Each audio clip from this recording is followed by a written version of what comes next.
la presse d'organiser cette conférence débat qui porte sur une question cruciale qui est celle de l'indépendance des médias. Est-ce qu'on peut vraiment commencer là? Est-ce qu'il y a suffisamment de monde? Est-ce que tout le monde est arrivé parce que je ne vois pas sur place? Je vois qu'il y a du monde en visio, mais peut-être pas encore tout le monde. Solange, je pense qu'on peut commencer. On peut commencer? Ok.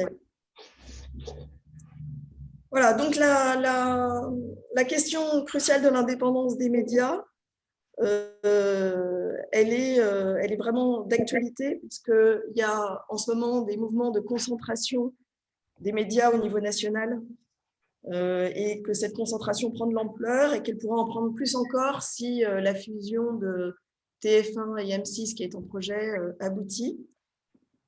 C'est une menace contre le pluralisme des médias et donc contre l'indépendance des journalistes, contre la liberté de l'information. Et bien sûr, les médias locaux, les médias régionaux sont également aux prises avec cette grave question de l'indépendance. Pas seulement parce qu'il y a un phénomène aussi de concentration des médias en région, mais aussi parce que leur indépendance, et donc celle de leurs journalistes, se heurte à bien des obstacles. D'où l'intitulé de cette conférence débat, « Médias locaux, médias dépendants », sous forme de questions, parce que l'indépendance, c'est jamais un bien acquis, c'est toujours une question complexe et qui peut se vivre au quotidien, qui peut être mise en cause ou au contraire conquise d'un jour à l'autre. Donc pour être dans le vif du sujet, parce que la dépendance des médias elle met en péril la liberté de l'information et que des formes de censure et de pression s'exercent sur les journalistes, nous avons appelé les journalistes à témoigner. Le peu de témoignages que nous avons réunis, parce qu'il y en a vraiment très peu, sont ceux de journalistes de la presse écrite en Occitanie. Et on voit que c'est d'abord sur des sujets qui dérangent des pouvoirs économiques et politiques que cette censure peut s'exercer et qu'elle peut être, c'est une censure interne aux médias. Et donc, il est arrivé qu'un directeur de la publication modifie un article pour atténuer ou gommer en partie des révélations sur une entente entre des entreprises pour un gros marché public de collectivités. Il est aussi arrivé qu'un cadre dirigeant d'une entreprise intervienne directement dans les locaux du média et obtienne de la rédaction en chef qu'une interview soit refaite pour qu'elle soit conforme à ses intérêts. Et on voit bien à travers ces exemples comment le manque d'indépendance d'un média peut retentir sur les journalistes, sur leur travail au quotidien. Et puis, il y a ces pressions qui peuvent être exercées après la publication d'un article qui est jugé trop critique, qui renvoie une image qui est jugée négative d'une institution. Et c'est ainsi qu'une journaliste a reçu des SMS de directeurs de cabinet ou de directeurs de la communication. Le plus frontal venait de l'extrême droite et le plus arrogant de la gauche. Vous vous dites, ça vient après la publication de l'article, donc ce n'est pas grave. Mais ces SMS, ces pressions ont du sens. Cela signifie on préfère ne plus avoir affaire à vous, on ne vous recevra plus à bras ouverts la prochaine fois. Et comme tout le reste, cela incite à l'autocensure, qui est un mal souterrain, invisible. Alors, qu'est-ce qui fait obstacle à l'indépendance des médias et donc des journalistes? Comment un média local peut-il assurer son indépendance? Pour débattre de ce sujet, nous avons invité Mathias Raymond. Mathias Raymond est économiste à l'Université de Montpellier et président d'Acrimed, Action Critique Média, une association qui existe depuis 25 ans et qui réunit des journalistes, des universitaires d'abord, des journalistes et des citoyens. Mathias Raymond a notamment écrit « Au nom de la démocratie, votez bien », retour sur le traitement médiatique des élections présidentielles de 2012 et 2017. Il va nous parler de ce qui fait obstacle à l'indépendance des médias, en premier lieu, le manque de pluralisme. Nous allons ensuite écouter Gaël Cérez, rédacteur en chef de Médiacité Toulouse, qui est arrivé de Toulouse cet après-midi. Mediacité Toulouse, c'est un journal en ligne qui a été créé en 2017 et qui affirme sa volonté d'indépendance, pas de publicité, refus de toute mainmise d'un groupe privé. Alors, comment son média fait-il précisément pour assurer son indépendance? C'est ce qu'il nous dira. Mais nous donnons d'abord la parole à Mathias Raymond. Bon. Ben, je vous remercie pour l'invitation. Hein. C'est un petit peu dommage que Solange ne soit pas ici, puisque j'ai été en interaction à de nombreuses reprises avec elle. Mais on va essayer de bien faire les choses. Alors, peut-être pour commencer, une petite présentation générale des phénomènes de concentration dans les médias et les conséquences que ça peut avoir sur l'information. Et puis après, recentrer la discussion sur ce qui nous intéresse aujourd'hui, c'est-à-dire les médias locaux et la presse locale, et la concentration dans la presse locale et les conséquences que ça a sur l'information locale et cette dépendance qui a été évoquée jusqu'à ici. Juste un petit mot au préalable, pour ceux qui ne connaissent pas, Acrimed, c'est une association, un observatoire des médias qui fait de la critique des médias depuis 1996. Et cette observation des médias, elle se double aussi d'une critique radicale des médias et de propositions. Peut-être que j'en dirai un mot sur les propositions de transformation des médias un peu plus tard, à la fin, éventuellement, si vous voulez. Donc voilà. Donc, essentiellement, nous publions sur le site acrimed.org nos articles. Juste peut-être rappeler qu'après vous avoir écouté, vous pouvez évidemment intervenir et poser des questions. Oui, bien. N'hésitez pas. Avec plaisir. Donc la question de la concentration des médias, c'est un véritable enjeu démocratique qui préoccupe désormais aussi des politiques, notamment le Sénat. C'est devenu un sujet d'actualité. Hein. Il y a une commission d'enquête qui a été mise en place en 2021 et on a vu défiler à la fois des représentants de syndicats de journalistes, mais aussi des grands patrons de médias, notamment Vincent Bolloré, ça ne vous aura pas échappé. Et donc, cette question des médias devient une question politique. Les partis politiques s'approprient la question des médias. C'est tant mieux, c'est ce que nous, on essaye de faire en sorte depuis plus de 20 ans. Et tout ça pour dire que ce phénomène de concentration des médias n'est pas un phénomène nouveau. Avant la Deuxième Guerre mondiale, on parlait des grandes familles, des grandes familles industrielles hein, qui se partageaient la presse. Et puis, depuis 1986, après la loi de 86, la loi sur la concentration de la presse, donc après R100, on a vu quand même se développer d'autres grands groupes comme Dassault, Lagardère, Bouygues, Drahi et évidemment aujourd'hui Bolloré. Ce sont leurs entreprises qui, au niveau national, gèrent et se partagent les parts d'un gigantesque gâteau. Et si la concentration n'est pas le seul problème, et on parlera aussi, je pense, de pas la seule controverse, disons, qui habite aujourd'hui le secteur des médias, elle les prédomine toutes. Tout ne s'explique pas par l'économie, mais rien ne s'explique sans l'économie. Donc, je vais faire brièvement un petit état des lieux de cette concentration. Rappeler qu'en septembre 86, il y a eu cette loi dite la loi Léotard qui a été pour le coup inchangée depuis, à part quelques actualisations. Et au vu du paysage actuel des médias, on peut se dire on peut même douter de l'efficacité de cette loi sur la concentration des médias, puisque on voit bien que les groupes continuent à exister, les grands groupes de médias puissants continuent à exister. Alors, on ne va pas revenir sur le contenu de cette loi, plus que sur ce qu'elle ne contient pas. D'abord, cette loi ne prend pas en compte, et on s'en doute, l'évolution du secteur des médias, les mutations dans les modes de consommation des médias avec l'émergence d'Internet, des réseaux sociaux et des smartphones, ces smartphones qui ont transformé nos modes de consommation de l'information. Cette loi ne tient pas compte non plus de la diversité des modes de concentration. Il y a des concentrations qui sont horizontales, celles que l'on connaît, c'est-à-dire un propriétaire qui possède des médias analogues, mais il y a aussi la concentration transversale, un propriétaire qui possède des médias différents, de secteurs différents, c'est-à-dire presse écrite, radio, télé.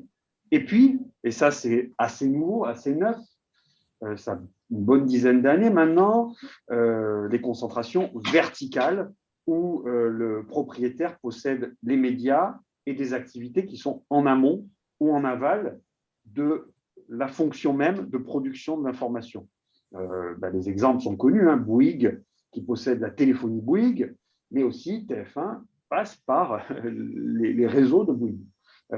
Idem, Drahi, propriétaire de BFM, RMC, Libération, qui possède SFR, etc. Free avec le Monde et Xavier Niel. Donc, les médias appartiennent à plusieurs grands groupes médiatiques, plusieurs grands groupes industriels, et ils touchent chaque fois des audiences qui sont en fait inférieures au seuil maximum autorisé par la loi de 1986. Donc, ils ne sont pas sous le coup d'un secteur trop peu concurrentiel. Il y a assez de concurrence, nous dit-on, pour que ces médias continuent à exercer leur activité telle qu'ils exercent. Par contre, ce qui n'est pas souligné, c'est que ces médias peuvent être analogues. Et ça ne pose pas de problème dès lors que les propriétaires sont différents. Qui est capable de voir les différences qui existent entre des chaînes de l'activité? Je ne parle même pas des chaînes d'information en continu, je parle des chaînes du type Énergie 12 ou TMC, etc., qui sont des chaînes de la TNT, qui diffusent à peu près des séries similaires, des jeux similaires, etc., mais qui se font concurrence puisqu'ils n'appartiennent pas au même groupe.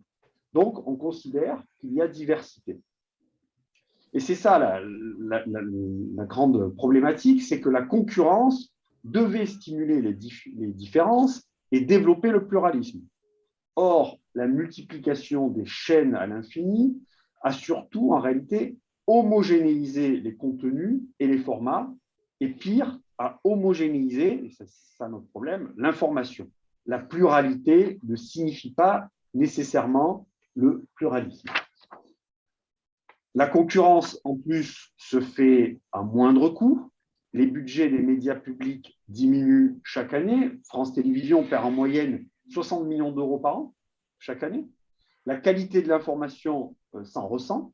On perd des correspondants à l'étranger, etc. On fait moins de reportages, moins d'enquêtes.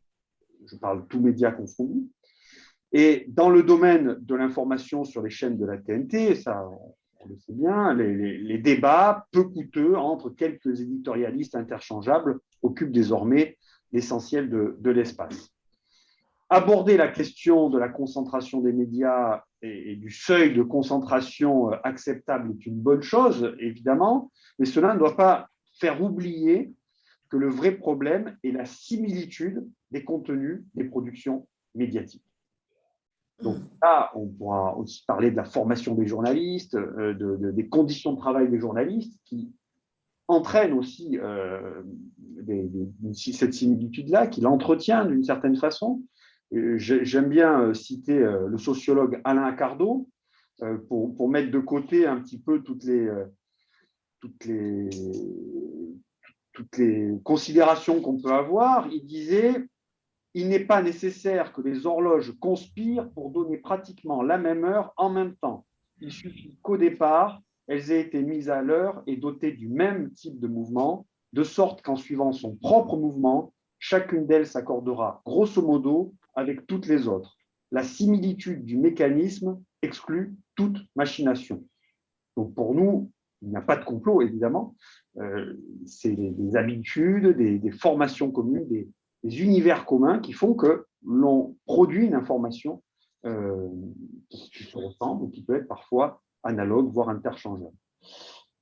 Maintenant, une fois qu'on a dit tout ça, on pourra faire aussi quelques propositions sur les transformations des médias d'un point de vue global.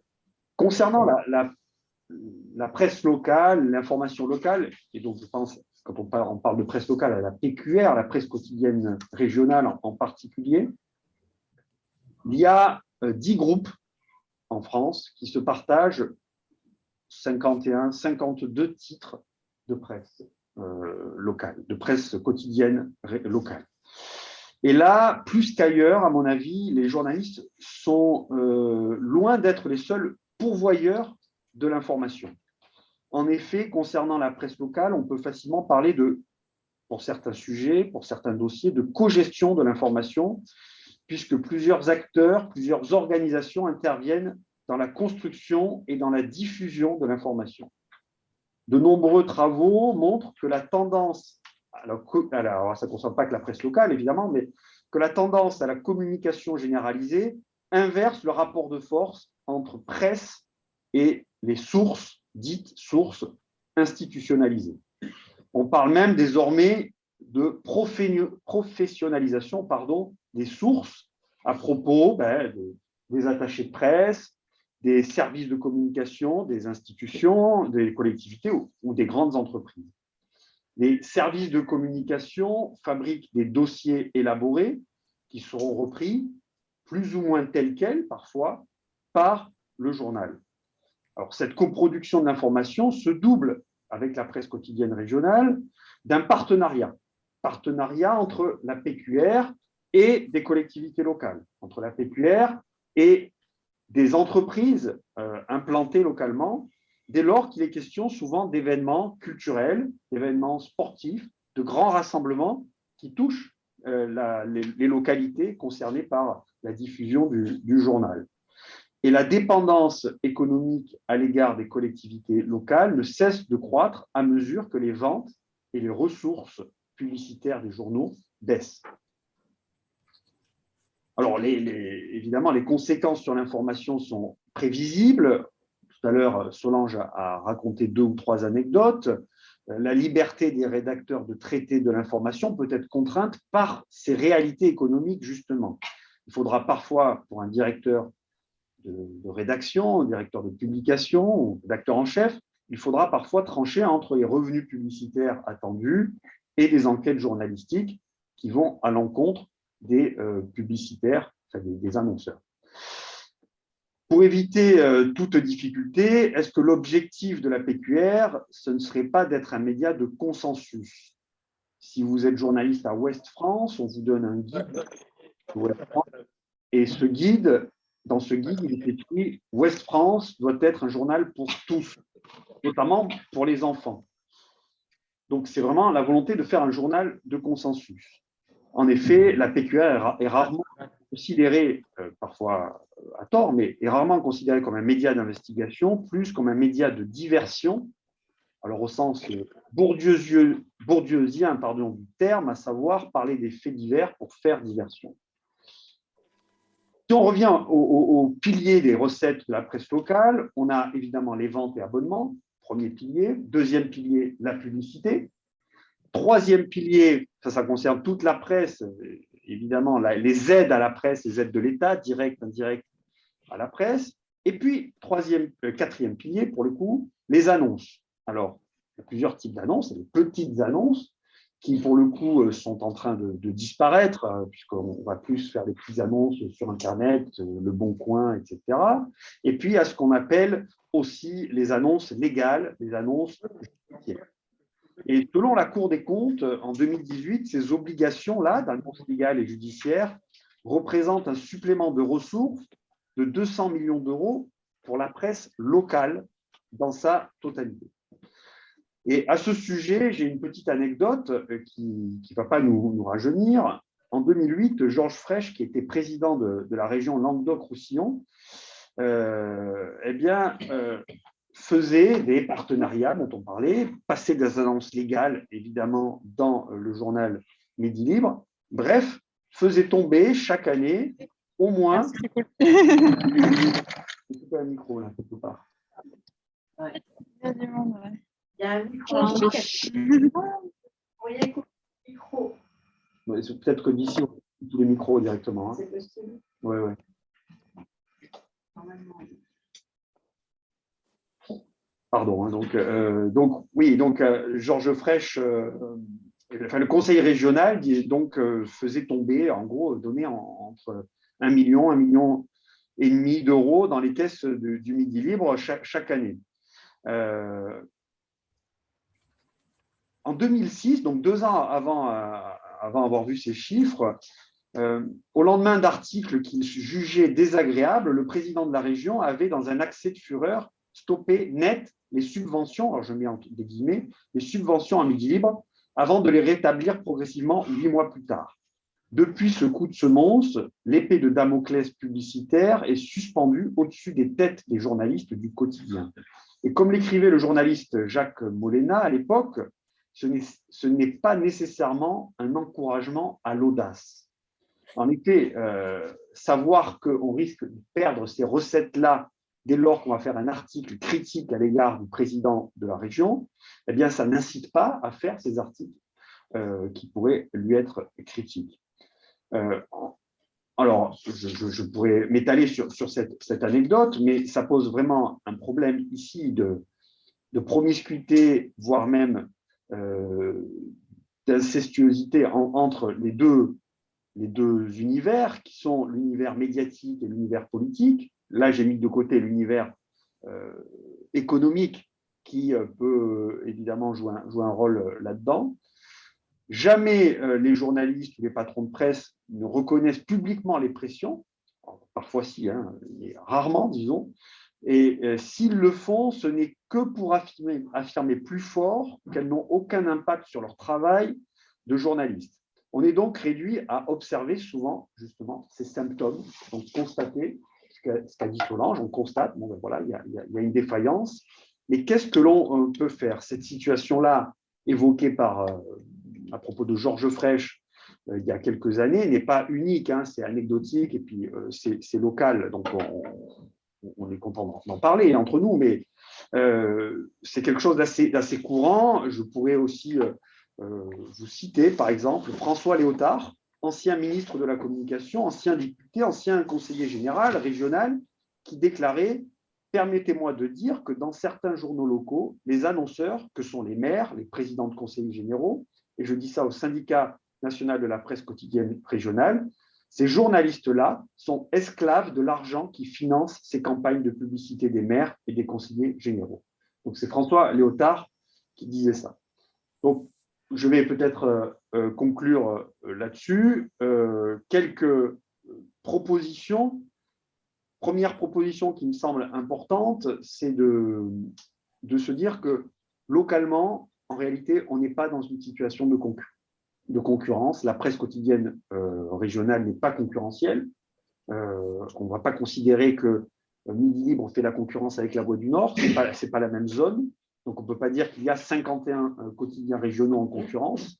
Non, il n'y a pas de concurrence régionale. Donc, première idée, c'est de dire qu'il faut intégrer les médias dits alternatifs dans ce secteur et plutôt que d'attribuer des aides à la presse, en particulier vers la presse quotidienne régionale, je ne parle pas de la presse nationale, hein, vers la presse quotidienne régionale, il faut aussi affecter des aides aux médias alternatifs. Ça, c'est une proposition qui semble s'entendre. Donc, créer un financement de soutien, un fonds de soutien plus exactement aux médias alternatifs.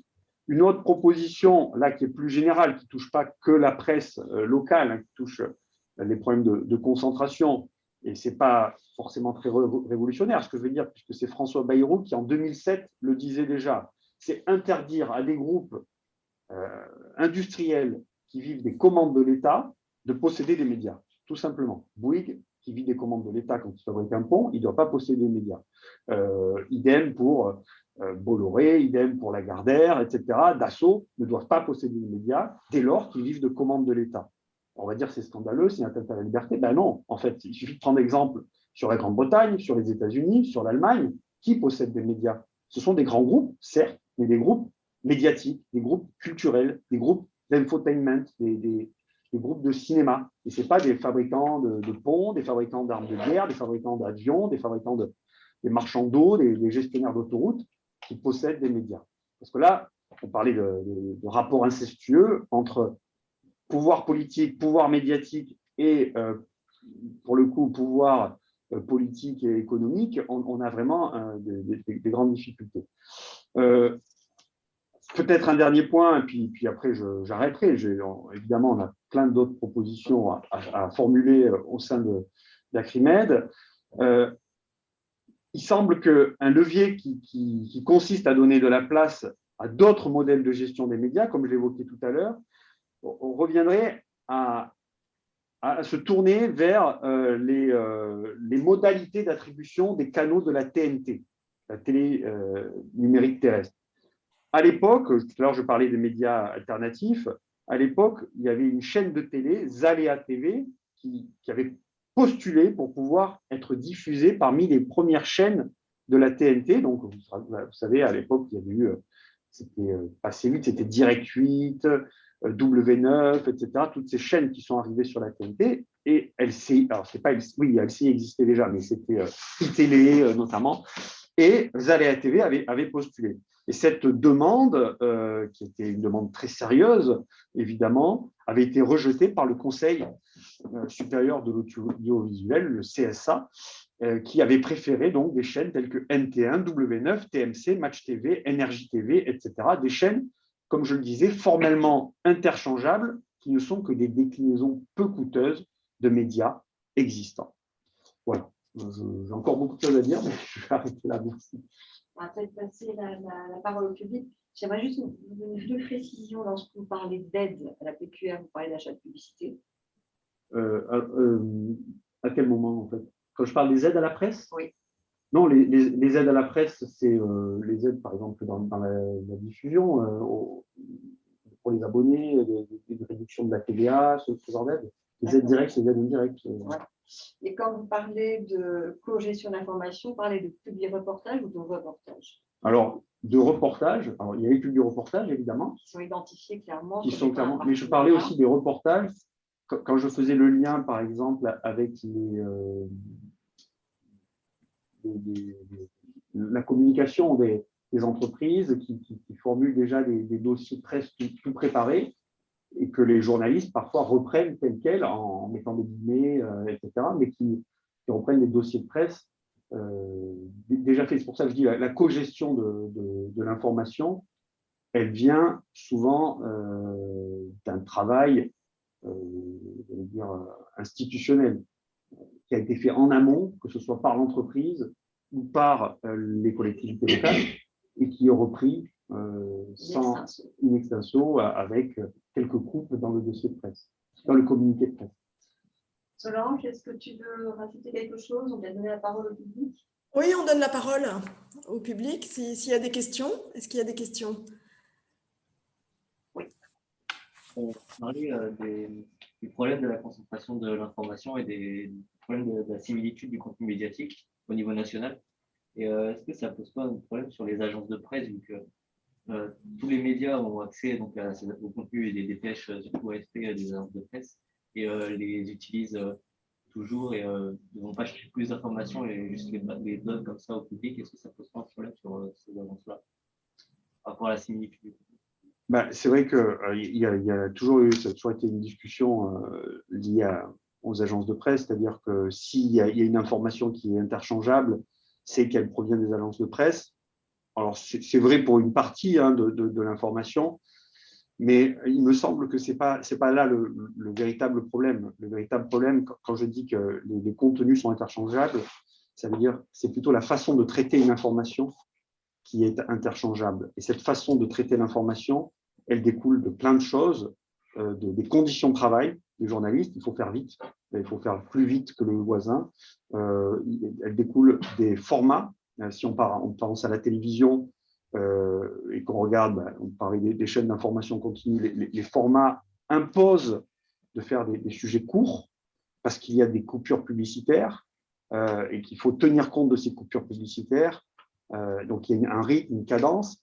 Donc la formation, les formats, l'univers dans lequel baignent les journalistes, c'est-à-dire les gens qu'ils côtoient. Vous savez, c'est un secret de polichinelle. Les bourgeois côtoient les bourgeois.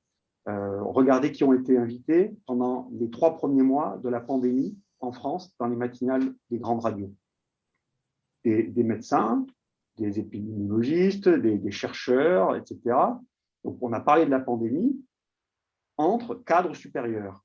Combien d'infirmières, combien d'aides-soignants, combien d'aides-soignantes, combien même, j'allais dire, de chefs infirmiers ont été invités dans les matinales des grandes radios pour parler de ce qui se passait concrètement dans les hôpitaux. On a compté, nous, à Crimène, on a fait cette observation, zéro. Zéro sur France Inter, Europe 1, dans les matinales. Par contre, tous les 2 jours, on avait un épidémiologiste, et c'est très bien, et heureusement qu'on les a invités. Mais ça veut dire aussi qu'on est habitué à côtoyer ces gens-là, parce qu'on appartient à ce monde-là, et donc on les invite. On invite ces gens-là parce qu'on les côtoie. Il y a une autre étude qui a été faite, alors que sur France Inter, pour le coup, dans le monde diplomatique, il y a quelques temps, et qui a comptabilisé tous les invités sur une semaine. Et sur 175 invités, 2 seulement appartiennent à des classes populaires. Alors, toutes émissions confondues, etc. Et donc, ces 2 personnes, c'était des témoignages, un chômeur et une étudiante boursière. Voilà. Et ça montre de manière très significative dans quel univers baignent les journalistes. Donc, quand je vous dis que c'est des contenus interchangeables, ça ne veut pas dire que ça va être exactement le même reportage, ça ne veut pas dire qu'on va parler de la même chose, mais bon, voilà, si on s'intéresse à ce qui s'est passé en Russie, Macron va en Russie, le compte-rendu de ce qui s'est passé, il est interchangeable.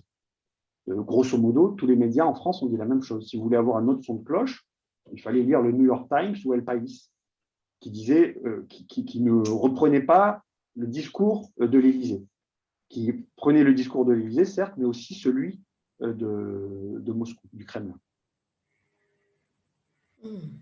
Ça pose la question quand même des experts, des spécialistes, parce que oui. Si sur une thématique, on va avoir quelqu'un qui a une expertise, un universitaire, un scientifique, un épidémiologiste.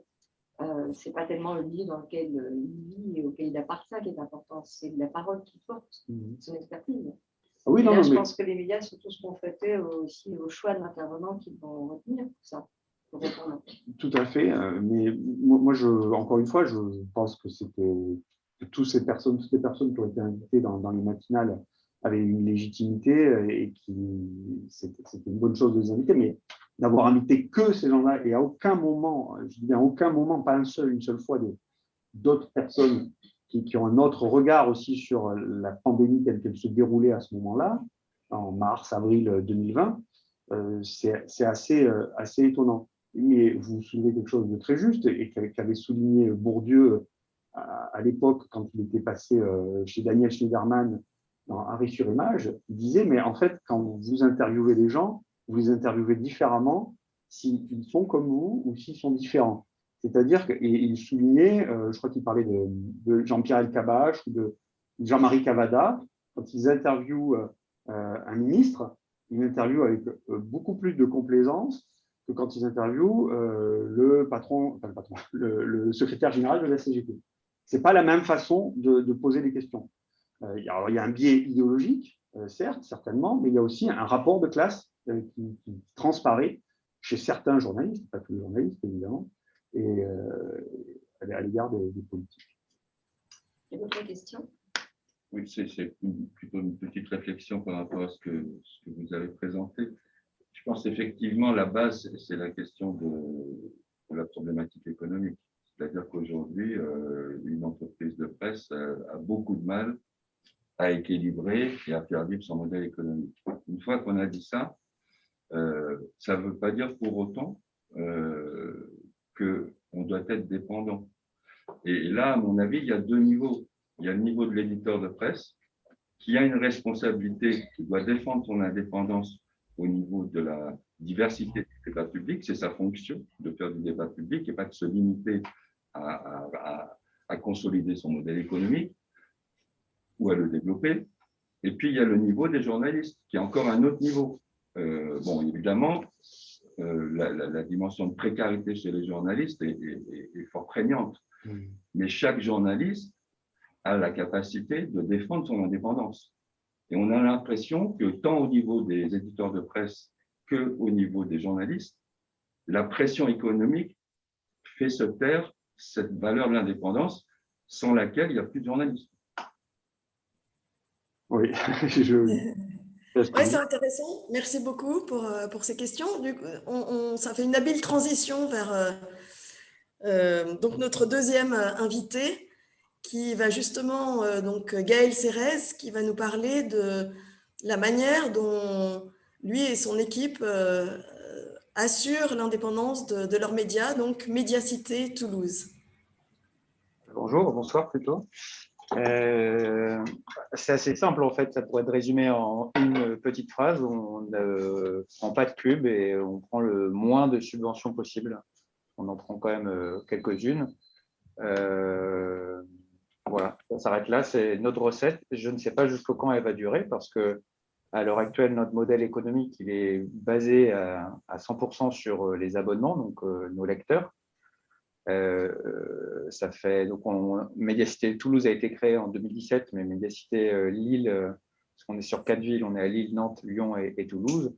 Donc Médiacité Lille a été créée en 2016. Depuis cette année-là, on n'est toujours pas à l'équilibre. On s'en rapproche. Aujourd'hui, on est presque à 6 000 abonnés. Il nous en faut un peu plus de 8 000 pour être à l'équilibre.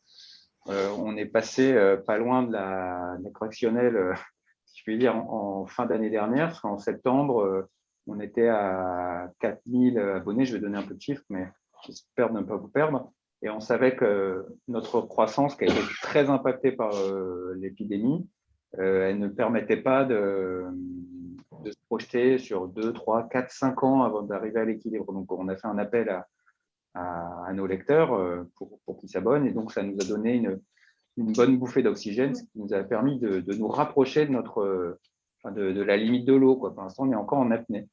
Et pour ne pas se noyer, pour l'instant, on a quelques subventions de l'État. Alors, ce n'est pas moi qui m'en occupe, donc je ne pourrais pas vous dire quelles sont-elles, mais c'est minime. On a quelques dons.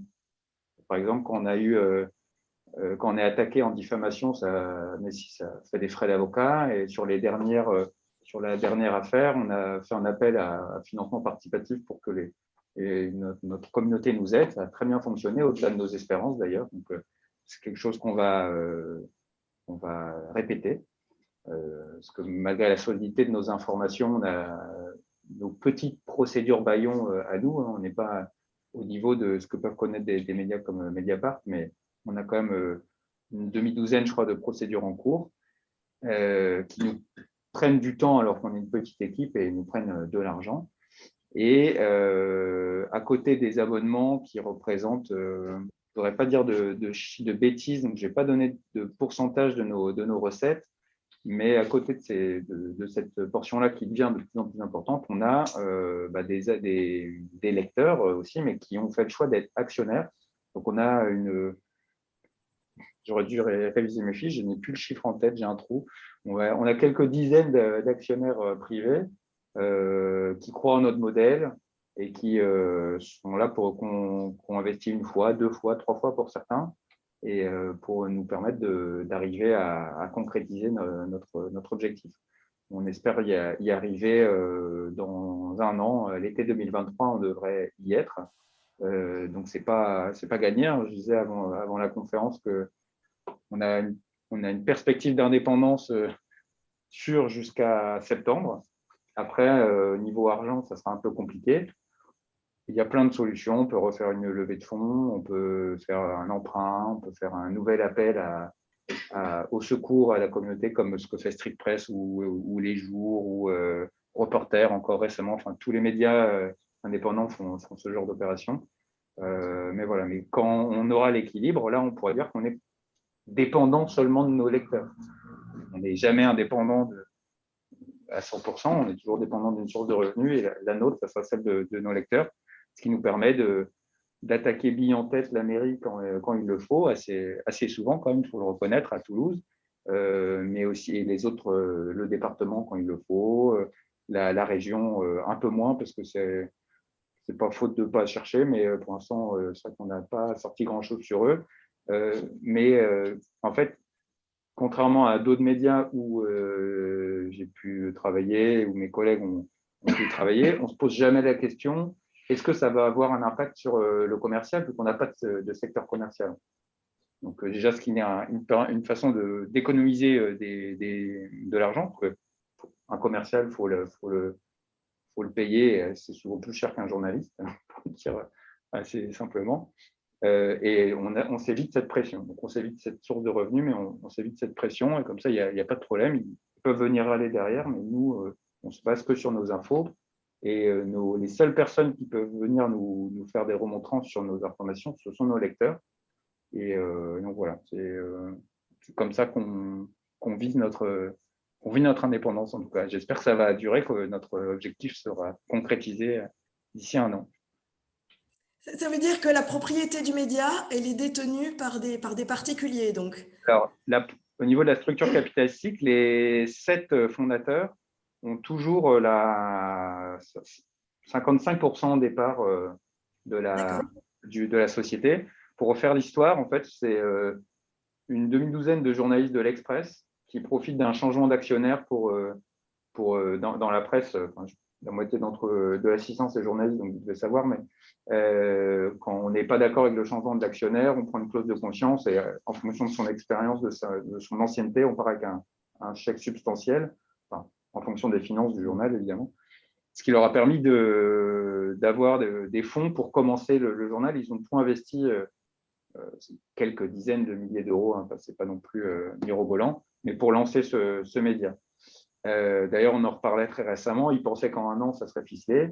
Ils ont très vite vu que ça serait plus compliqué, d'où une première levée de fonds avec des gens de leur premier réseau, des gens qu'ils ont convaincus du modèle, de l'aventure. Parce qu'à la base, ils faisaient partie du service ville, enquête, région.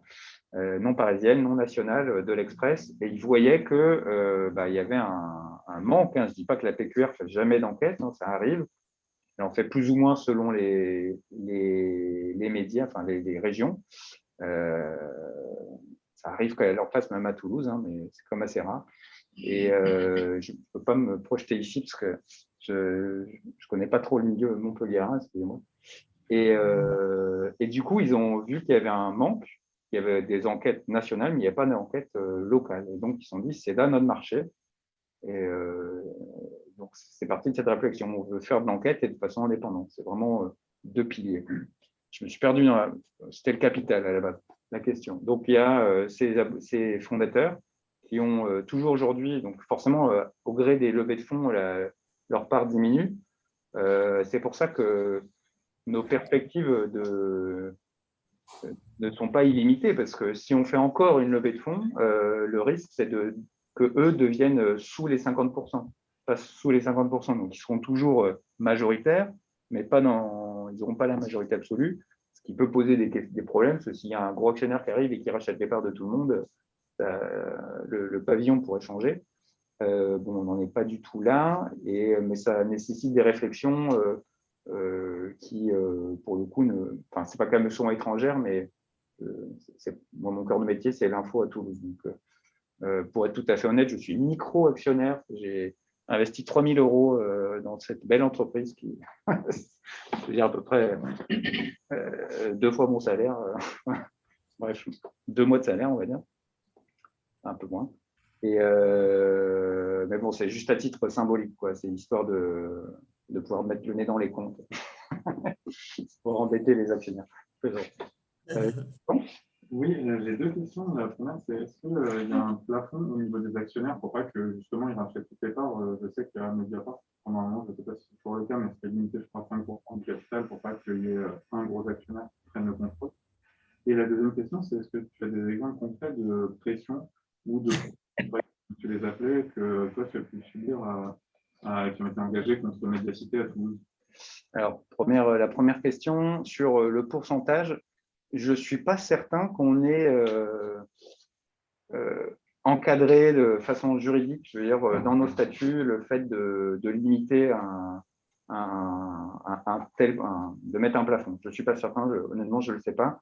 Ce que je sais, c'est qu'il n'y a pas plus, le plus gros, il doit avoir 6-7%. Et après, c'est les 7 fondateurs qui sont liés par un pacte d'actionnaires. Donc, il y en a un ne peut pas s'enfuir et vendre sa part. Je sais que par exemple Mediapart, lors de la première levée de fonds, ils ont, à l'époque, lors de leur première levée de fonds, ils ont participé et ça représentait 5% à l'époque. Depuis, il y a une autre levée de fonds, donc ça a dû rebaisser, mais je n'ai pas le chiffre précis en tête. Mais l'idée, c'est de multiplier des petits actionnaires pour garder un équilibre, quoi. Mais plus on fait rentrer de loups dans la bergerie, plus c'est compliqué. Donc ça ne peut pas être, le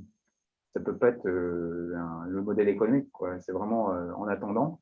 Et je suppose qu'à terme, c'est des discussions qu'on a. L'idée, c'est d'aller, une fois qu'on sera rentable, qu'on a racheté les parts de nos actionnaires, enfin, qu'on les aura remboursés, qui seront partis, de s'orienter vers un système un peu comme Mediapart, avec une fondation, etc. Enfin, et sortir de ce modèle-là. Mais il faut quand même de l'argent pour commencer. Et voilà, il n'y a pas d'autre moyen quand on se prive des annonces légales, des événements, parce que dans les piliers de la presse, il y a beaucoup l'événementiel maintenant, qui est de la pub déguisée avec le beau logo sur le côté. Bon, ce qui induit aussi plein de complications de mon point de vue, mais bon, bref. Et donc voilà, sur la deuxième question, en interne, moi, j'ai jamais subi de pression rédactionnelle émanant de la rédaction, parce qu'on est tous vraiment lancés sur la même dynamique, la même philosophie, mais on a ces procédures bâillons qui nous prennent du temps, qui forcent notre directeur de publication à aller à Lyon, à Lille, à Toulouse, pour les différentes auditions que ça impose.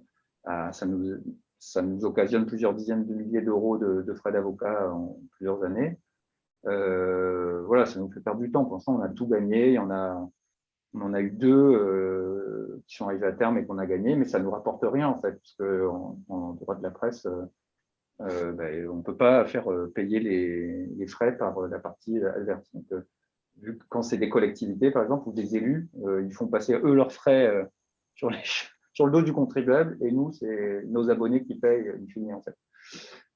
Donc voilà, c'est une façon d'être sous pression, mais bon, ça fait vraiment partie des risques du métier quand on fait de l'enquête.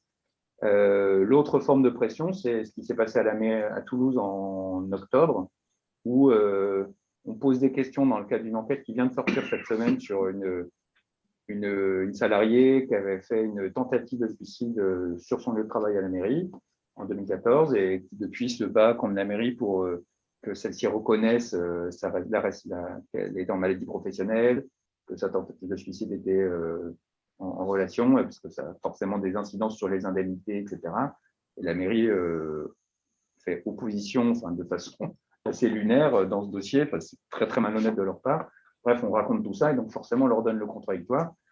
Et là, leur réponse, c'est vous êtes systématiquement contre nous, donc on ne vous répond plus et on ne vous répondra plus, en fait. Moi, dans la foulée, j'ai envoyé 2 autres questions tests sur d'autres sujets et je n'ai pas eu de réponse. Donc, la logique de la mairie, c'était de Toulouse, c'est on ne parle plus à Médiacité. Donc, clairement, c'est un coup de pression assez fou parce que c'était parfait, en fait, vu qu'on était en pleine période de campagne d'abonnement. Et forcément, on en a parlé, quoi. On a dit, la mairie ne veut plus nous parler. On comprend pas, je comprends leur point de vue, mais c'est pas très stratégique. Donc, on a enchaîné les interviews. Il y a Libé qui a fait un appui sur nous, Politis qui a fait un reportage. Et donc, très, très vite, la mairie a rétro-pédalé en disant non, non, on s'est pas compris. Et depuis, on rediscute des hauts et des bas. Parfois, c'est juste pour leur dire on ne vous répond pas, mais au moins, ils répondent. Il n'y a plus de censure officielle, qui a été très honnête, quelque part. On peut leur reconnaître ça. Est-ce que la presse locale vous reprend? Parce qu'on peut dire que Mediapart a une publicité toute faite quand ils sortent une affaire. Très souvent, les médias, on va dire mainstream, reprennent. Nos confrères de Mediapart ont enquêté sur. Est-ce que vous, il y a une omerta à ne pas vous citer, ou est-ce qu'on vous cite un peu dans la presse locale en fonction des sujets intéressants que vous avez soulevés? Alors, c'est une bonne question, parce que je pense que mes confrères ayant cette habitude-là venant de leur expérience de l'Express, ils comptaient beaucoup sur le porte-voix des médias locaux. sur le même modèle Parce qu'il y a que, la publicité, hein. voilà, que ce que fait la presse nation quand Le Monde sort une info, Mediapart va la vérifier et dit comme nous avons pu confirmer l'information du Monde, patati patata, quoi. Systématiquement. Et il ne laisse pas passer une info sous prétexte qu'elle est sortie ailleurs. Je ne sais pas comment c'est ici. C'est différent dans les autres villes, mais donc je vais pas de Médiacité, mais je vais vraiment parler de Toulouse.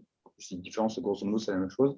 Mais à Toulouse, la presse locale, France Bleu y compris, hein, mais bon, France Bleu, il y a une ligne éditoriale encore très différente. Mais Actu Toulouse, Boudu, mais c'est un magazine, La Dépêche en tête, France 3 nous reprennent, enfin France 3 nous reprend parfois, mais c'est quasi jamais, quoi. Je sors une analyse du bilan carbone de la 3e ligne de métro, qui est très mauvais selon des collectifs qui me décrivent le truc. La Dépêche refait le même papier avec les mêmes personnes 10 jours plus tard, sans une citation, quoi. Enfin, oui, ils ont chopé les mêmes infos avec les mêmes interlocuteurs, mais moi, quand la Dépêche sort une info que j'ai un jour avant, je dis que c'est sorti dans la Dépêche, quoi.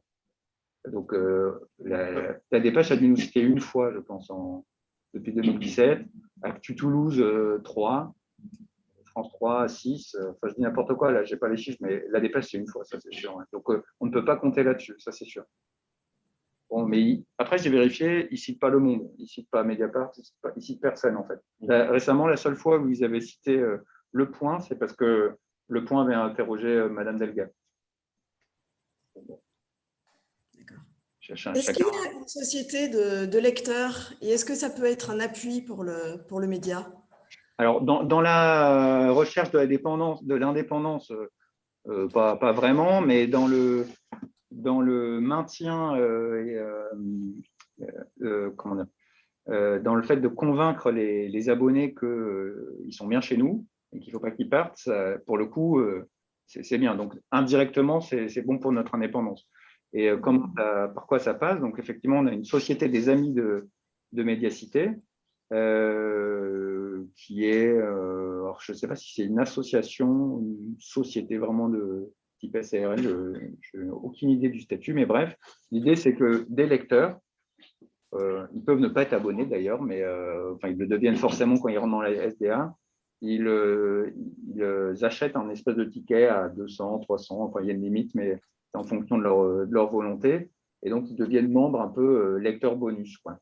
Alors, ça ne veut pas dire qu'ils ont les infos avant les autres, parce qu'on les publie de la même façon pour tout le monde, mais ils participent à la vie éditoriale.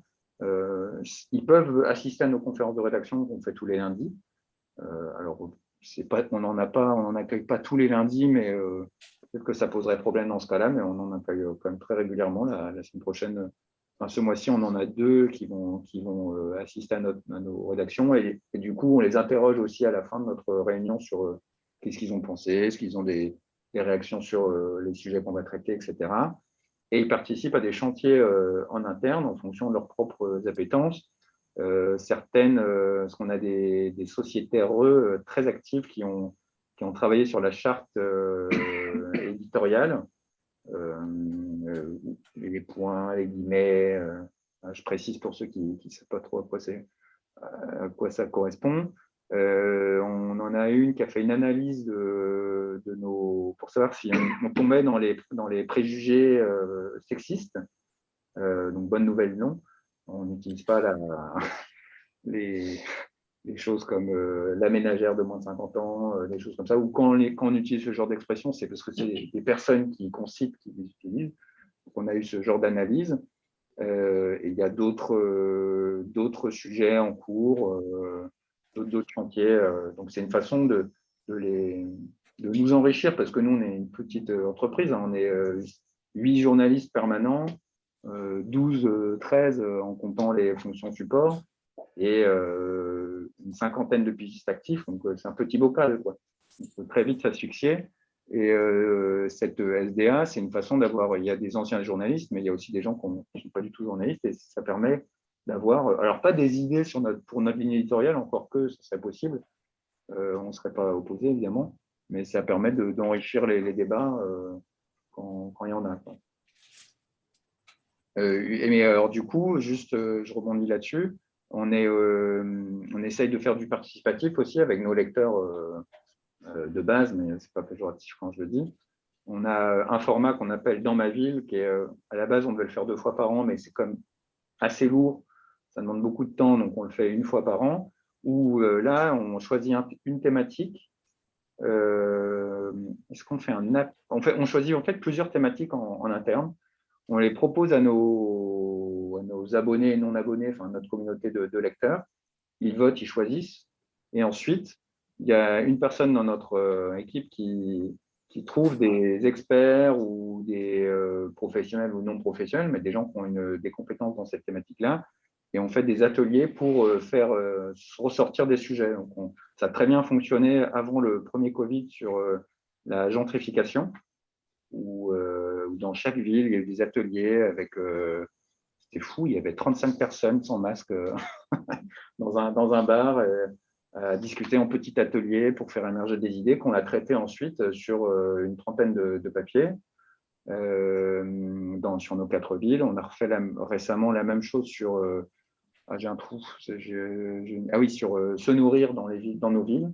Alors, on a essayé de se dépatouiller avec le masque, etc. Mais donc c'était un peu plus virtuel, mais l'idée c'était la même, c'était de faire sortir des idées de sujets de nos lecteurs plutôt que de nos cerveaux de journalistes. Enfin, les deux ça collait. Donc c'est une façon aussi d'essayer de s'enrichir. Alors c'est pas non plus la solution miracle, hein, parce qu'on reste quand même des professionnels compétents au sens où on a quand même souvent des bonnes idées et souvent les sujets qui peuvent venir c'est mon point de vue, hein, mais de ces réunions sont parfois un peu bateaux, quoi, mais c'est intéressant aussi de répondre à ces questions bateaux, que moi je trouve bateaux par contre. Mais donc voilà, il faut avoir les deux en fait. C'est une bonne chose qu'on ait ce dispositif. Sur la question de l'indépendance, puisque vous n'êtes pas dépendant de la publicité, pas de politique, pas non plus vraiment des subventions, finalement ce sont vos lecteurs. Et est-ce qu'on ne peut pas se poser la question de la dépendance à ces lecteurs? Dans le sens où on s'adresse fortement à des sphères qui peuvent être plus ou moins diversifiées, mais à certains endroits, est-ce qu'il vous est arrivé de dire on ne va pas traiter tel sujet parce que… Ah bah oui, forcément. Je sais qu'à Albi, qui est une ville moyenne au nord de Toulouse, il y a un circuit automobile qui pose plein de problèmes légaux parce qu'il ne respecte aucune norme.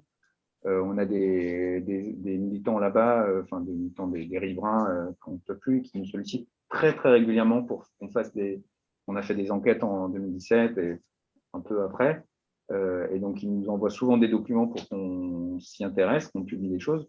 Moi, j'y vais en traînant des pieds parce que si je le fais moi, ça me prend du temps sur des sujets toulousains. Si je le confie à un pigiste, ça va me prendre du budget que j'ai de façon très limitée. Or, ça n'intéresse pas ou très peu nos lecteurs. Parce que nos lecteurs, c'est la grosse couronne toulousaine, quoi. Donc, quand on parle de Albi, si c'est pas… c'est un peu la règle du mort au kilomètre, quoi. C'est malheureux, mais c'est vraiment ça, hein. Moi, du coup, je suis obligé d'arbitrer en fonction des échecs passés, quoi. Alors, il y a parfois des sujets qu'on fait quand même parce qu'on les estime d'intérêt public, et même si on sait déjà que ça ne va pas trop fonctionner en termes d'audimat, mais ouais, sur des sujets comme ça, on est obligé de se concentrer là où est notre puits de lecteur initial, quoi. Quand on sera à l'équilibre, j'irai tous les jours à Albi, mais pour l'instant, c'est trop compliqué. J'espère qu'il ne va pas m'appeler demain quand il m'écoute, mais promis, on reviendra. Oui, forcément, ça oblige à faire ce genre de choix, quoi. Justement, on n'a donc pas besoin d'être forcément dans l'enquête pour poser problème. Et d'ailleurs, est-ce que vous, à votre niveau, au niveau d'Archimède, vous avez des chiffres pour savoir que sans faire d'investigation, sans faire d'enquête, juste en donnant la parole à un collectif ou en donnant la parole aux oppositions, on va dire l'opposition, aux différentes oppositions dans une collectivité, est-ce que ça ne suffit pas déjà pour être banni d'une certaine façon surtout si on leur donne une préférence à une expression audiovisuelle, interview et tout ça, ils n'ont pas l'habitude d'avoir habituellement. Est-ce que vous avez quantifié qui a droit à sa puce de temps en temps ou qui n'a rien jusqu'au jour des élections? Vous avez quantifié le côté muet des oppositions dans la presse, dans la PQR et la PHR? Alors, c'est des choses que, alors, moi, personnellement, je n'ai pas quantifié. Je l'avais fait, en fait, il y a quelques années, c'est intéressant ce que tu racontes, parce qu'à Montpellier, il y avait un journal alternatif qui avait été créé qui s'appelait L'Accroche. Et quelques années plus tard, le responsable de ce journal, moi j'avais participé à L'Accroche, mais après, j'étais parti de là. Et le responsable de ce journal, Jacques-Olivier Tessier, avait fait un média qui s'appelait Montpellier Journal, qui était exactement le même type de travail que ce que vous faites à Toulouse. Alors lui, il était tout seul, hein, ils étaient deux, enfin, c'était vraiment très, très réduit. Et c'est des travaux qu'il avait fait de voir quelle était la place des oppositions dans les médias locaux. C'est un peu ça, de faire de l'observation des médias locaux et de voir quelle critique ils pouvaient apporter en termes de critique des médias locaux. Alors, sur les oppositions, sur ce qui n'est pas, on va dire, le pouvoir en place, en effet, les oppositions, ou plus exactement les voix contestataires, pour le dire de manière plus globale, c'est comme dans les médias nationaux. Ils ont moins de place. Ils ont moins de place. Ce n'est pas quantifié comme avec les temps de parole du CSA, etc. Mais ils ont de fait moins de place parce que il y avait une comptabilité, par exemple, sur des images, sur les photos. Et le nombre de photos faites des élus en place, alors du maire ou du président de région, en comparaison avec tous les autres. Et c'était spectaculaire, hein, c'était 80% et contre 20% des gens qui n'étaient pas des élus et qui étaient des opposants, c'est-à-dire opposition de droite, opposition de gauche, peu importe, et qui n'étaient pas les élus. C'est-à-dire qu'on avait vraiment ce rapport très fort, mais qui existe nationalement, hein, entre le pouvoir politique et le pouvoir médiatique et les médias qui font ce qu'on peut appeler, alors communément, des fois on dit du journalisme de préfecture, c'est-à-dire on reprend les informations officielles, et donc comme on reprend les informations officielles, ben forcément on donne la parole à ceux qui nous apportent l'information officielle.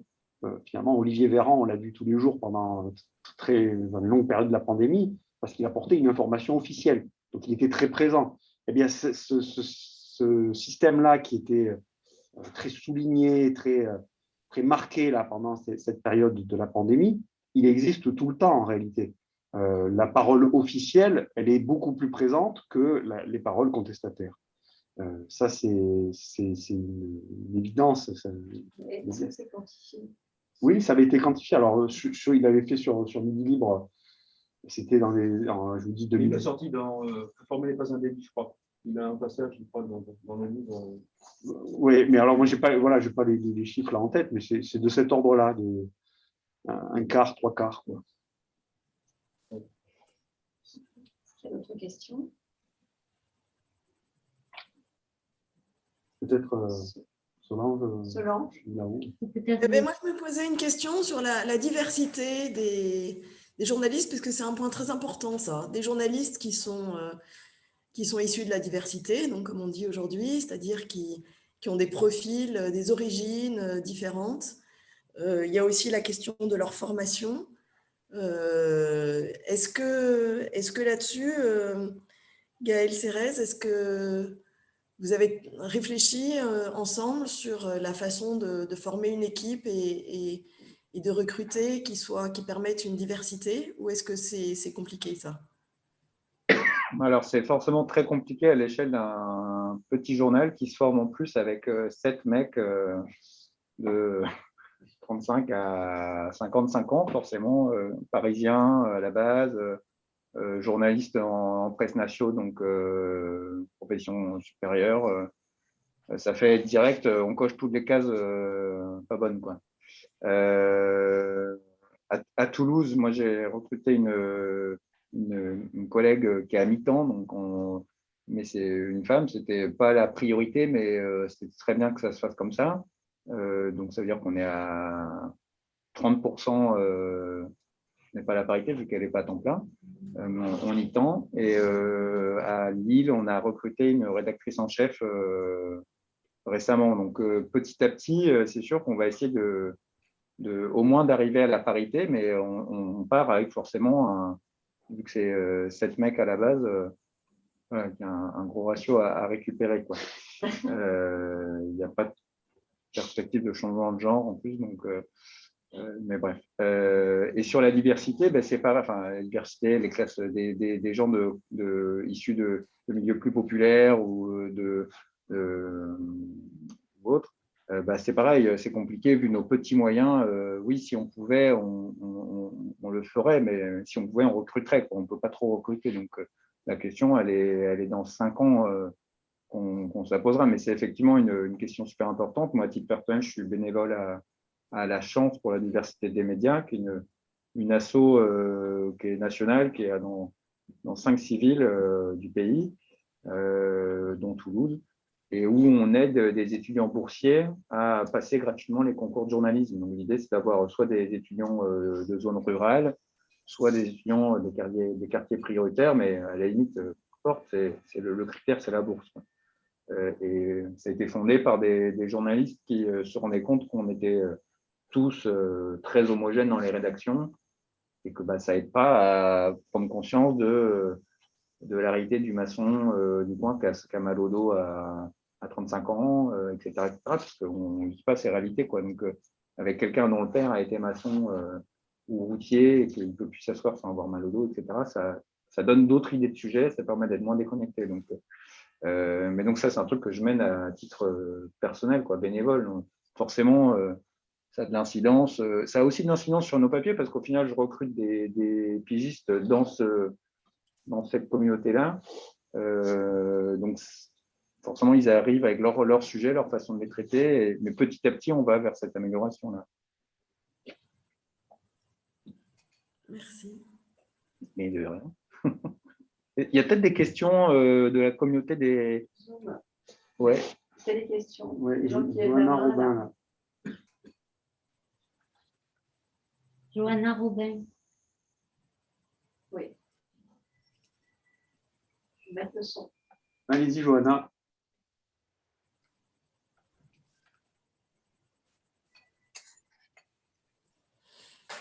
Johanna Robin, si vous voulez parler. Il y a un problème de micro. Ouais, je pense que c'est son côté. Ah. Ouais, désactiver le micro.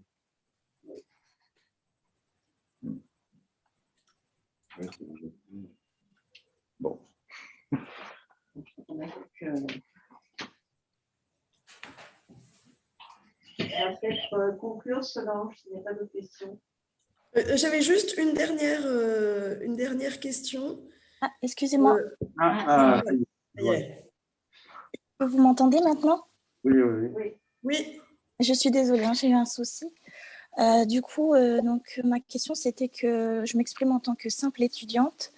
In fine, en se basant sur le modèle de création de base de Médiacité, ou comme Les Jours, pour être un média alternatif, est-ce qu'il faut aujourd'hui devenir journaliste et entrepreneur? Et est-ce qu'avoir des parts dans son journal, ça ne rajoute pas une charge mentale?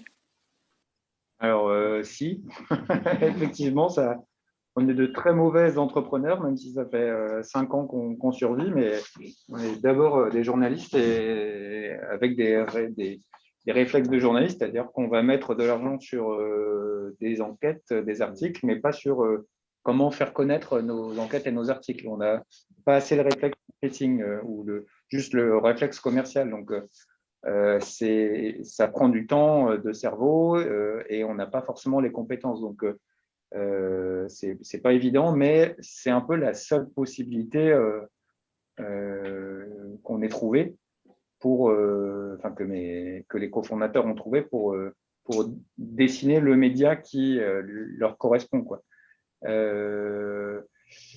Et alors l'autre question, pardon. Il y avait des propositions de modèles économiques généraux pérennes pour une indépendance des médias d'information. Ah ouais, ça c'est une autre question, mais la première partie de la question de Johanna Robin. mentale? Ma première partie, c'était tout simplement, est-ce que du coup, aujourd'hui, il faut être journaliste et entrepreneur pour avoir un média alternatif, en plus de la charge mentale? Non, bah non, enfin, ça dépend ce que vous mettez derrière médias alternatifs, mais il y a quand même une un petit empire indépendant, on va dire, multiple, avec plusieurs titres qui se disent indépendants, qui se battent pour ça, avec différents modèles économiques, où on peut être journaliste avec cette idée-là sans gérer de façon entrepreneur. Enfin, si vous êtes embauché par Street Press, par Reporter, par Mediapart, etc., vous n'allez pas mettre les mains en tant que enfin, dans la mécanique de l'entreprise, enfin, ou pas tout de suite en tout cas. Et donc, vous pourrez être journaliste dans un média alternatif, indépendant.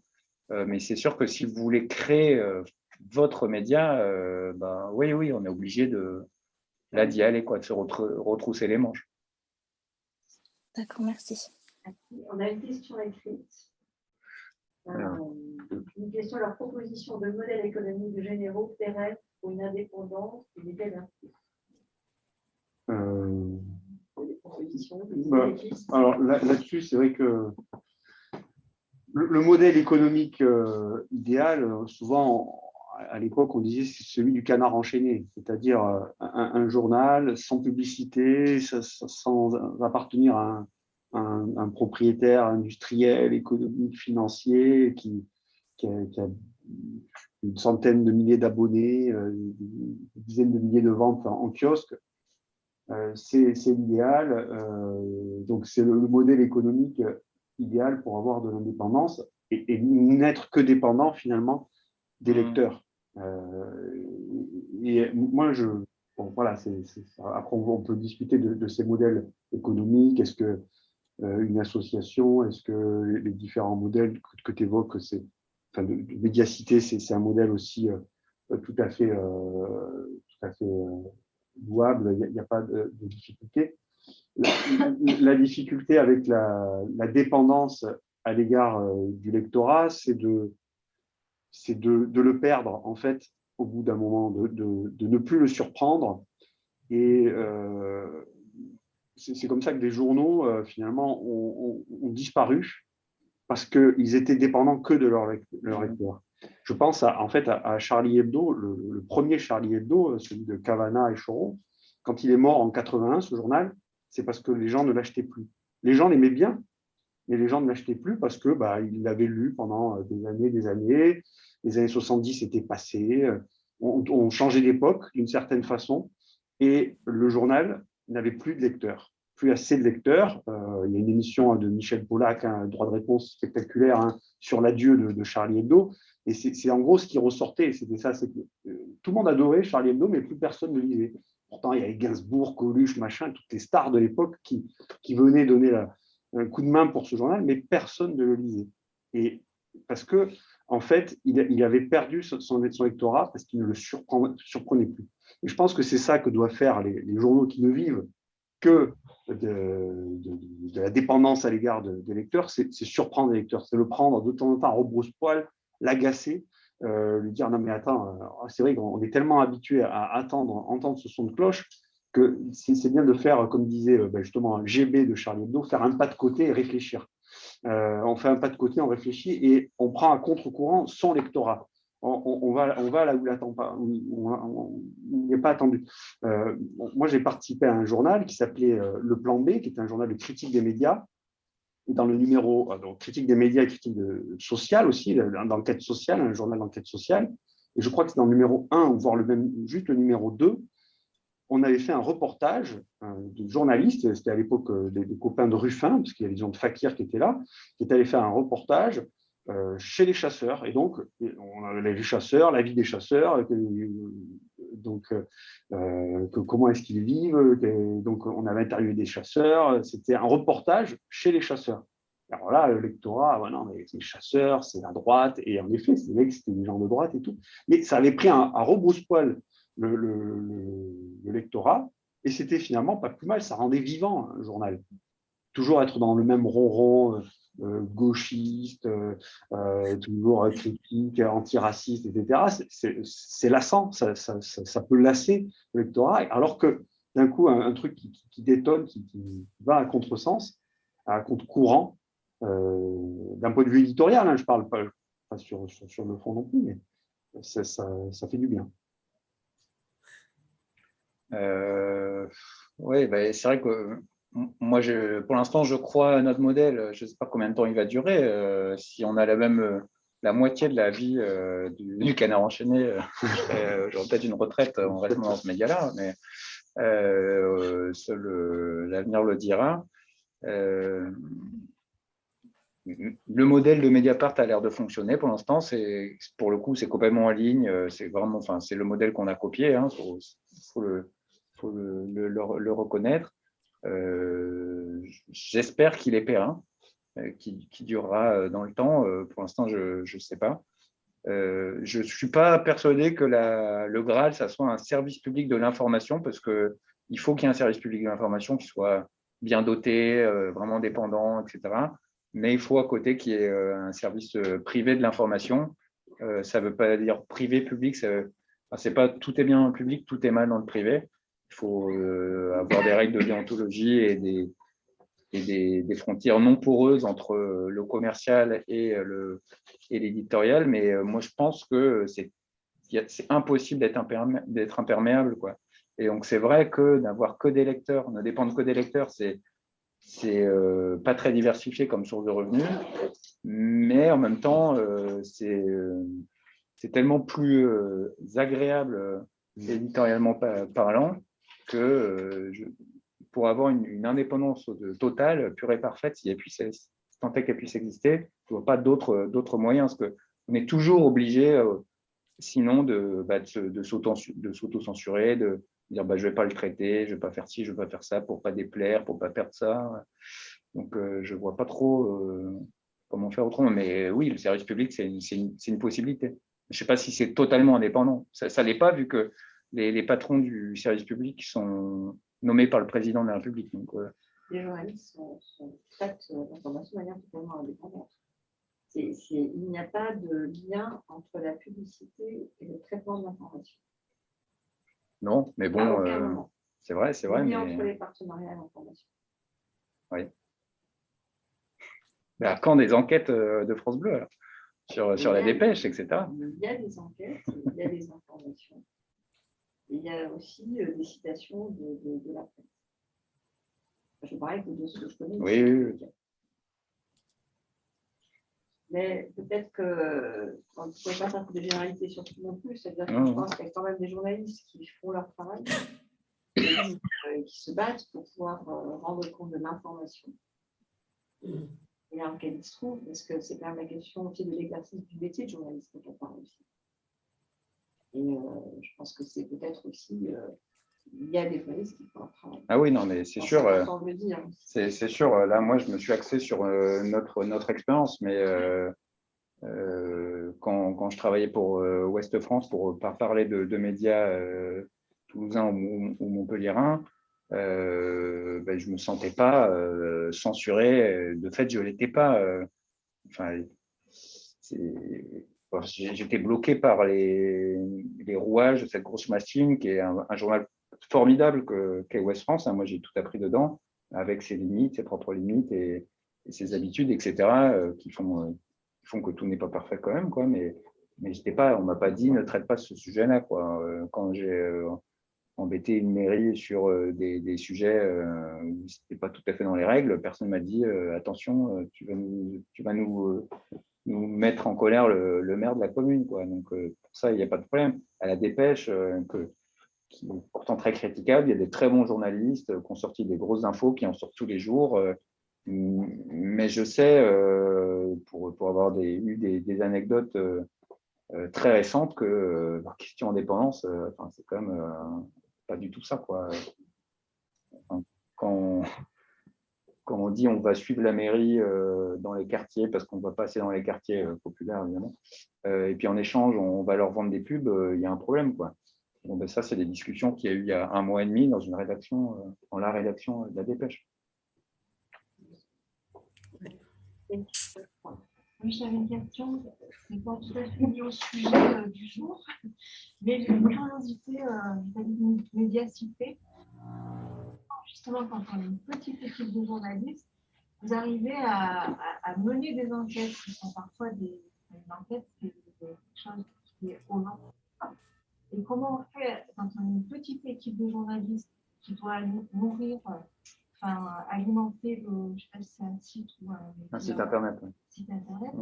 Comment vous faites pour concilier les deux? Les deux, pardon. Le travail d'enquête et la publication quotidienne. Ah, mais parce qu'on n'est pas quotidien, en fait.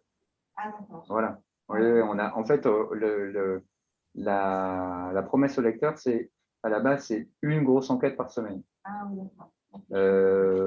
Très vite, c'est devenu deux. Oui, bah voilà, c'est un contrat. C'est 6 € par mois pour une grosse enquête par semaine, donc ça en fait 4. Très vite, il y a eu 2 papiers, une grosse enquête et un papier plus court. Actuellement, on n'est pas tout à fait à 1 par jour, mais pas loin. Mais bon, on n'est pas. Enfin, si on regarde le site d'Actu Toulouse, c'est 10 papiers par jour, quoi. Enfin, ils n'arrivent pas à en prendre, quoi. Et quand on s'y essaye, parce que moi je viens de cette école-là, de l'actu, quoi, on ne fait pas mieux que les autres. Hein.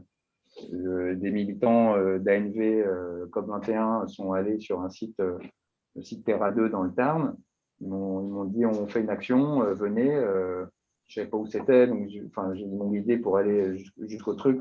J'ai découvert le sujet au moment où j'y suis arrivé. Bon, j'ai écouté leurs paroles, publié. Et c'était pas du tout je leur ferai plus parce que c'était pas satisfaisant. Mais il y a France 3 qui est arrivé. Il y avait une radio locale. J'étais au même niveau j'étais aussi compétent que moi. Et c'est juste que quand on est obligé de réagir à l'info et la publier dans la foulée, on fait le travail qu'on peut, quoi. Et moi, j'avais investi 2 heures de mon temps sur ce sujet-là, sans pouvoir creuser, quoi, sans pouvoir faire contradictoire. En vrai, j'aurais pas dû le faire. Et bon, parfois, on est grisé encore par ce carburant qu'est l'actu, quoi. Mais donc, ouais, on s'est donné le luxe, c'est un vrai luxe de pouvoir creuser les sujets quand il n'est pas prêt. Moi, souvent, les pigistes, ils me disent « Ah, il faut que je te le rende dans combien de temps ?» Je dis « Vas-y, prends ton temps. » Même si je publie un papier par semaine, personne ne va me dire c'est pas suffisant. Donc, moi, j'ai plutôt tendance à en faire plus.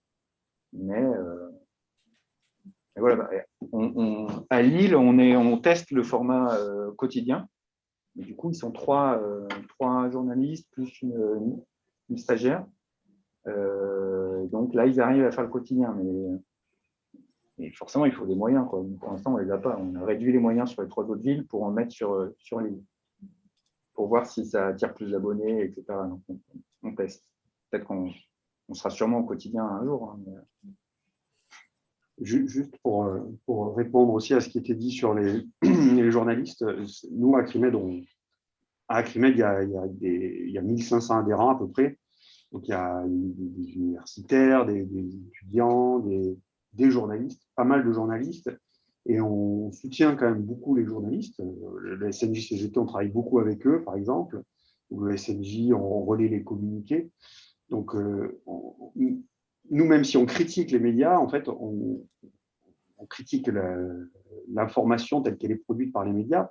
On soutient aussi les journalistes quand ils subissent des pressions, quand ils sont ils ont des conditions de travail laborieuses, etc. Par contre, à un moment donné, on pose la question de la responsabilité des journalistes. C'est-à-dire, quand on voit la campagne présidentielle, tout ce qui se fait autour d'Éric Zemmour, on se dit, mais à quel moment est-ce qu'on va dire que les journalistes ont le droit de faire ça? Dans le sens, ils ont le droit évidemment de le faire, mais à partir de quel moment est-ce que la fin justifie les moyens? Leur fin, le fait de vouloir avoir un salaire à la fin du mois justifie ce qu'ils font. Et donc, on se dit on leur dit qu'ils ont une part de responsabilité dans la production de l'information, quelle qu'elle soit.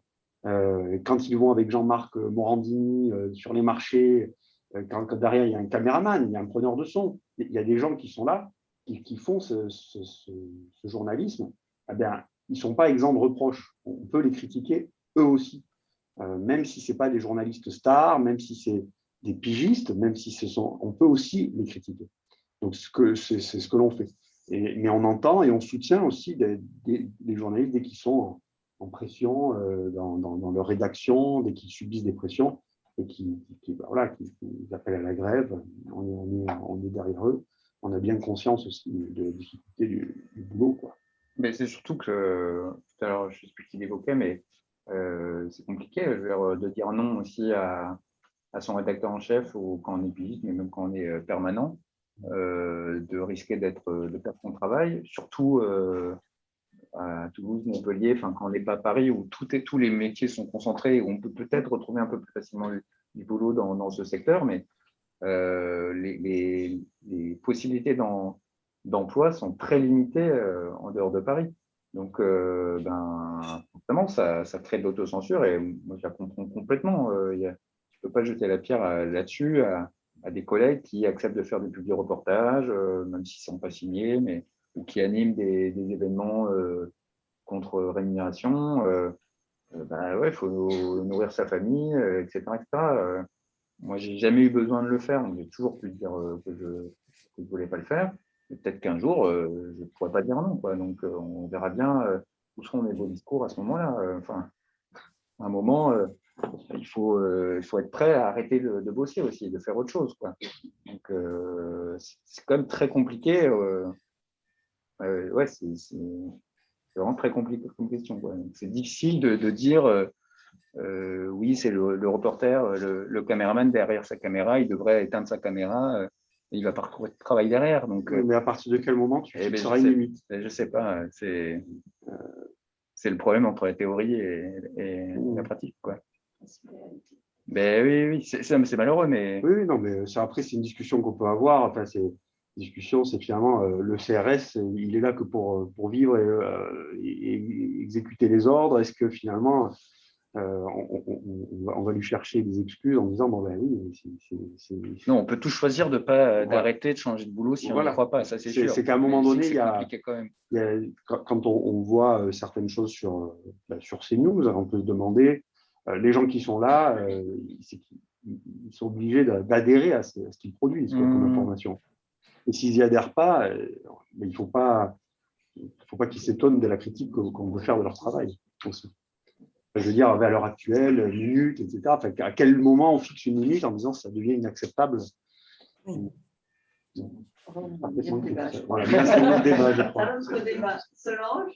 oui, merci beaucoup. Merci, un grand merci à Mathias Raymond et à Gaël Serres d'avoir accepté d'intervenir et d'être intervenu de façon si intéressante. Vraiment, c'était très riche. Merci beaucoup. Et merci à tous d'avoir été là, d'avoir posé des questions.